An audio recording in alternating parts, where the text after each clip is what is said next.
হাদিস হইলেই কি আমরা আমল শুরু করে দেব, না একটু যাচাই বাছাই করে আমল করব, এই বিষয়টা নিয়ে আলোচনা করব। তো মান্য করার দিক থেকে বা আমলের দিক থেকে আমরা হাদিসকে তিনটা ভাগে ভাগ করতে পারি। যেমন একটা হাদিস হলো সহি হাদিস, সহি হাদিস মানে বিশুদ্ধ হাদিস। আর 2 নম্বর হলো দাইফ হাদিস, যেটা দুর্বল হাদিস। আর 3 নম্বর হলো মাউদু হাদিস বা আপনার জাল হাদিস বা মিথ্যা হাদিস। তো সহি হাদিস হলো যেই হাদিসের মধ্যে 5টা শর্ত থাকে। এই কথাগুলি কিন্তু সকল ওলামায়ে কেরামগণ একমত। হাদিসের যারা উসুলে হাদিসের উপরে গ্রন্থ রচনা করেছেন, যেই মাযহাবের হোক না কেন, সবাই একমত যে হাদিস সহি হইতে হইলে 5টা শর্ত লাগে। 1 নম্বর শর্ত হলো আদলুন দাবতুন, 2 নম্বর শর্ত, 3 নম্বর মুত্তাসালুস সনদ, 4 নম্বর গায়রু মুআল্লাল, 5 গায়রু শায। তো প্রথম শর্ত কি? প্রথম শর্ত হলো আদলুন, মানে যিনি হাদিস বর্ণনা করবেন। আমরা আগে বলেছি যে হাদিসের 2টা অংশ, একটা হলো সানাদ আর একটা হলো মাতান। সানাদ মানে যারা হাদিস বর্ণনা করবেন, যেমন রাসূল সাল্লাল্লাহু আলাইহি ওয়াসাল্লাম এরকম বদলিশি তিনি হাদিস বলতেন। হাদিস বলতেন মানে একটা কথা বলতেন। হ্যাঁ, এটাকে সাহাবাগণ কি করতেন? তখন তো লেখার প্রচলন তো ছিল না, তারা মুখস্থ করে নিতেন, তারা এটাকে আমল শুরু করে দিতেন, তারা এটা বলা বলে শুরু করে দিতেন। তো সাহাবাগণের প্রজন্মের পরে আসলো তাবেঈগণ, তারা আবার তাবেঈগণের হাদিসটা শুনে নিতেন। সাহাবাগণ বলতেন যে রাসূল সাল্লাল্লাহু আলাইহি ওয়াসাল্লাম এটা বলছেন, এটা করেছেন। তখন তাবেঈগণ যখন আসলেন, তারা আবার তাদের ছাত্রদের কাছে বর্ণনা করা শুরু করলেন। এভাবে যাইতে যাইতে যাইতে যাইতে ইমামদের কাছে গেছেন যারা হাদিস রচনা করেছেন। এই যে ধারাবাহিকতা, এটাকে বলা হয় সানাদ। আর হাদিসের যে মূল কথাটা, এটাকে বলা হয় মাতান। তো যারা হাদিস বর্ণনা করেছেন রাসূল সাল্লাল্লাহু আলাইহি ওয়াসাল্লাম থেকে নিয়ে একেবারে ইমাম বুখারী পর্যন্ত, অথবা ইমাম মুসলিম, ইমাম তিরমিজি, ইমাম আবু দাউদ, অথবা ইমাম নাসাই, অথবা ইমাম মালিক, ইমাম আহমদ ইবনে হাম্বল, মানে যারা হাদিস লিখেছেন তাদের পর্যন্ত যে ধারাবাহিকতা আছে, এই ধারাবাহিকতায় যেই ব্যক্তিগুলি থাকবেন তিনি আদল হতে হবে। আদল মানে ন্যায়পরায়ণ। দেখা গেছে একটা লোক ব্যক্তি জীবনে খারাপ, ব্যক্তি জীবনে অন্যায় করে, ব্যক্তি জীবনে মিথ্যা বলে, ব্যক্তি জীবনে ধোঁকা দেয়, এদের হাদিস সাহাবাগণ বা এদের হাদিস মুহাদ্দিসগণ নিতেন না। তারা মনে করতেন যে একটা লোক ব্যক্তি জীবনে ধোঁকা দিতে পারে, তো সে রাসূলের হাদিসের কি বুঝবে? সে রাসূল সাল্লাল্লাহু আলাইহি ওয়াসাল্লামের হাদিসের মধ্যেও কম বেশি করতে পারে। একটা ঘটনা আছে ইমাম বুখারী রাহমাতুল্লাহ আলাইহির জীবনীতে সম্ভবত, যে তিনি গেলেন, যে দেখলেন অনেক দূর গেছেন হাদিস নিতে।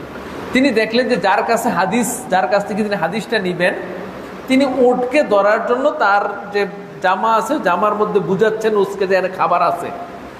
মানে উটকে এমন পজিশন নিছেন যে বুঝাচ্ছে যে খাবার আছে, আসলে এটার ভিতরে খাবার নাই, মানে উটটাকে ধরার জন্য। তখন ইমাম বুখারী রাহমাতুল্লাহ হাদিস তার কাছ থেকে নেন নাই। কেন? বলছে আপনি যেটা পশুকে ধোঁকা দিতে পারেন, তাহলে আল্লাহ রাসূল সাল্লাল্লাহু আলাইহি ওয়াসাল্লামের হাদিসকে যে আপনি মিথ্যা বলবেন না, তার নিশ্চয়তা কি? এরকম অনেকভাবে যাচাই বাছাই করে মুহাদ্দিসগণ হাদিস দিতেন। তো এই জন্য যে সহি হাদিসের মধ্যে যতজন বর্ণনাকারী আছে, সকল বর্ণনাকারী যদি আদল হয়, ন্যায় পরায়ণের ক্ষেত্রে একেবারে নম্বর 1, তাদের হাদিস সহি হওয়ার জন্য এই বর্ণনাকারী নম্বর 1 ন্যায় পরায়ণতা হতে হবে। জীবনে কোনোদিন মিথ্যা বলে নাই, ফাঁকি দেয় নাই, বা আপনার কোনোদিন মানুষের সাথে খারাপ কিছু করে নাই, ইসলামের বিরোধী কিছু তাদের থেকে প্রকাশ পায় নাই, এমন লোকদের থেকে হাদিস নিতেন। তাহলে আদলুন, ন্যায় পরায়ণ। 2 নম্বর হলো দাবতুন, মানে একেবারে মুখস্থ শক্তি প্রখর। দেখা যায় যে আপনি বলে যাচ্ছেন, অনেকে কোরআন মুখস্থ করতে বলে গেছে, তাই না? মানে মুখস্থ শক্তি নাই, কি বলে না বলে, এখন মুখস্থ এটা বললে অন্যদিন আরেকটা বলে, মুখস্থ নাই, এরকম ব্যক্তির হাদিসও সহি না। তাহলে যিনি বর্ণনা করবেন তিনি প্রখর মেধা সম্পূর্ণ হতে হবে, প্রখর মুখস্থ শক্তি হতে হবে। কারণ তখনকার যুগটা এরকমই ছিল। আপনি দেখবেন, আপনারা অনেকেও স্মরণ করতে পারবেন যে যখন মোবাইল প্রথম আসছে, মানে প্রত্যেকের হাতে হাতে মোবাইল ছিল না, অনেকের কয়েকটা নম্বর মোবাইল মুখস্থ ছিল, বাবার নম্বর, মায়ের নম্বর, কারণ কি মোবাইল নাই, দোকানে যেয়ে মোবাইল করতে হবে, এই জন্য মুখস্থ। কিন্তু এখন মোবাইল আসার পরে আর কোনো মুখস্থ নাই, কারণ আপনি ডায়াল করলে নাম পাচ্ছেন, তাই না? এই বিষয়গুলি হলো যখন খাতা কলম কাগজ ছিল না, তখন যারা হাদিস বর্ণনা করতেন তাদের প্রখর মুখস্থ শক্তি ছিলেন। ইমাম বুখারী রাহমাতুল্লাহ আলাইহি জীবনীতে দেখা যায় যে তিনি এক ওস্তাদের কাছে গেছেন, তো সবাই হাদিস লিখতেছেন, তিনি আর লিখতেছেন না। তো সবাই তাকে বললেন যে তুমি লিখতেছো না, তুমি তো মানে তেমন ফায়দা নিতে পারবা না।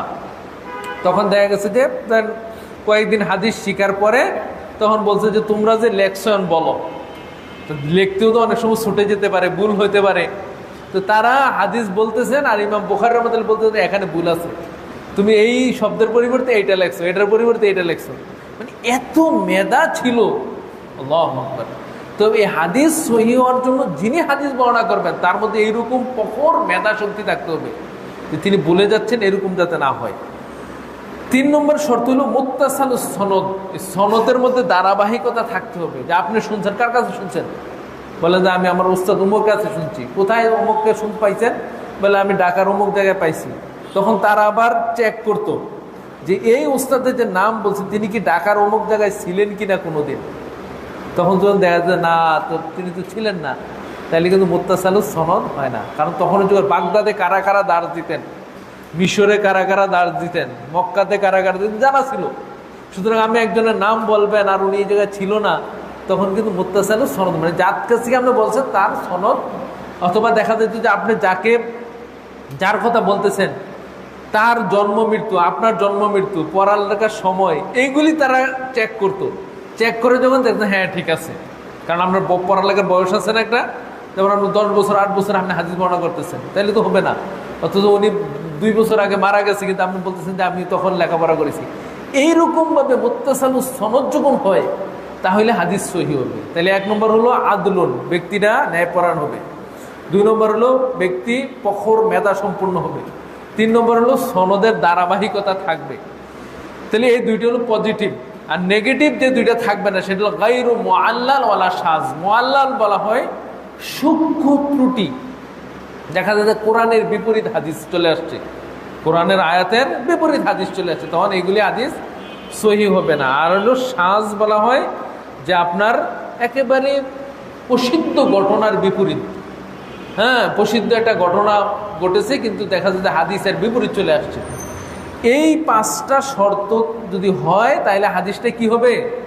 সহিহ হবে। আর সহিহ হাদিস আপনার আমল, আকীদা এগুলির জন্য ফজিলত। হাদিসের ক্ষেত্রে আকীদা, আমল, ফজিলত, এই 3টা প্রমাণের জন্য আপনাকে সহিহ হাদিস লাগবে। আপনি যদি আমল প্রমাণ করতে চান যে সালাত 5 ওয়াক্ত পড়বেন, এত রাকাত পড়বেন, সিয়াম 1 মাস রাখবেন, হ্যাঁ যাকাত এত% দিবেন, হজ মক্কাতে করবেন, যত আমল আছে এগুলি প্রমাণের জন্য কোরআনের পাশাপাশি হাদিস সহিহ হওয়া লাগবে। 2 নম্বর হলো আকীদা।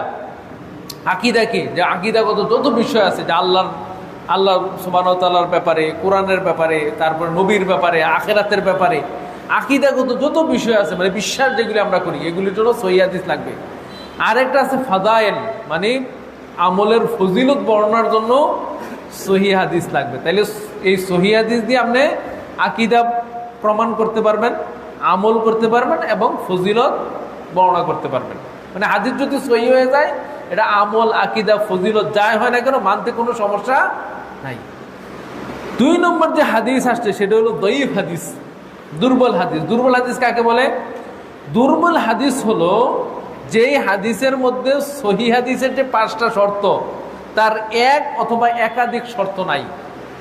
ঠিক আছে, দেখা গেল যিনি বর্ণনা করতেছেন তিনি মেধা শক্তি দুর্বল, হাদিস অন্যান্য সব শর্ত ঠিক আছে কিন্তু মেধা শক্তি দুর্বল, অথবা ন্যায় পরায়ণতা একটু সমস্যা আছে, অথবা মুত্তাসালুস সনদ নাই, অথবা এটা আপনার শায হয়ে গেছে। এইরকম এক অথবা একাধিক শর্ত যদি পাওয়া না যায় তাহলে হাদিসটা হবে কি? দঈফ। জয়ীফ হাদিসের হুকুম হলো আকীদা সাব্যস্ত হবে না। আপনি যদি জয়ীফ হাদিস দিয়ে বলেন যে আকীদার ব্যাপারে, কিয়ামতের ব্যাপারে, পরকালের ব্যাপারে, আল্লাহর ব্যাপারে, রাসূলের ব্যাপারে কোনো তথ্য আপনি দিলেন আর হাদিসটা যদি জয়ীফ হয়, হবে না, গ্রহণযোগ্য হবে না। তাহলে 2 নম্বর থাকলো আমল। আমলের ক্ষেত্রেও জয়ীফ হাদিস দিয়ে কোনো আমল আপনি বর্ণনা করলেন তাহলে এটা হবে না। আপনি বললেন যে নিসফু শাবান, হ্যাঁ জয়ীফ হাদিস পাওয়া যায় যে নিসফু শাবানের রাত্রে কি করতে হবে? সালাত আদায় করতে হবে, হাদিসটা জয়ীফ, তাহলে আমল গ্রহণযোগ্য হবে না।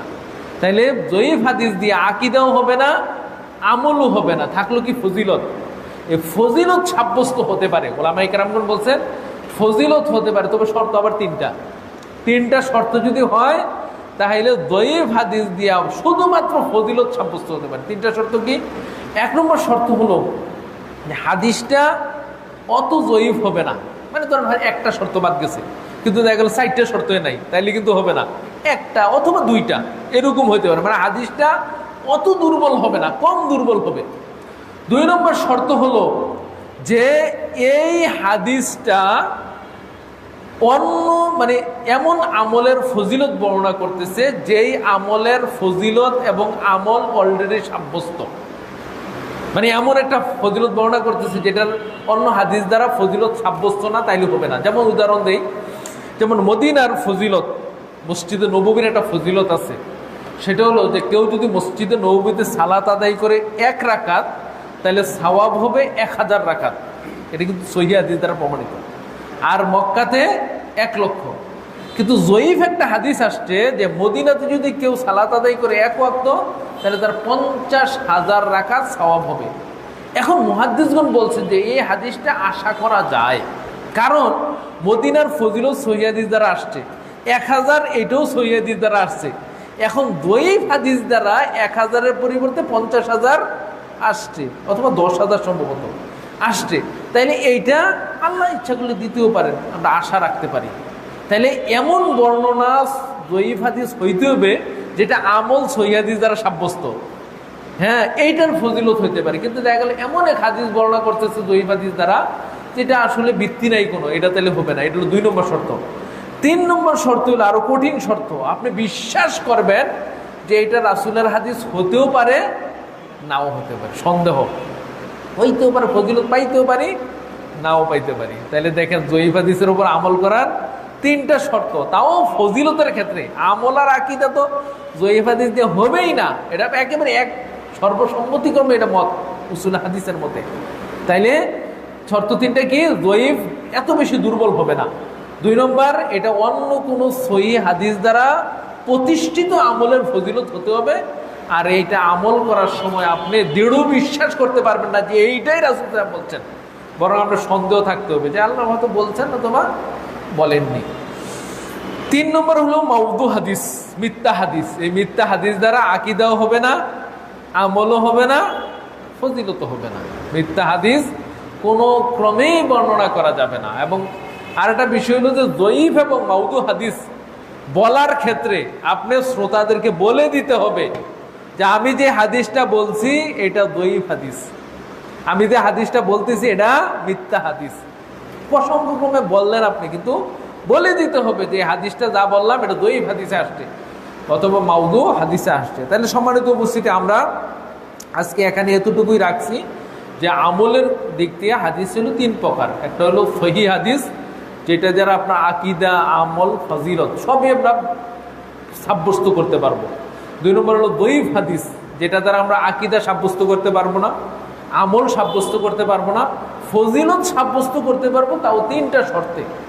আর মাউদু হাদিস বা জাল হাদিস, যেটা আকীদা, আমল, ফজিলত কোনোটাই সাব্যস্ত হবে না, এটা বলা থেকে বিরত থাকাই আমাদের জন্য উত্তম।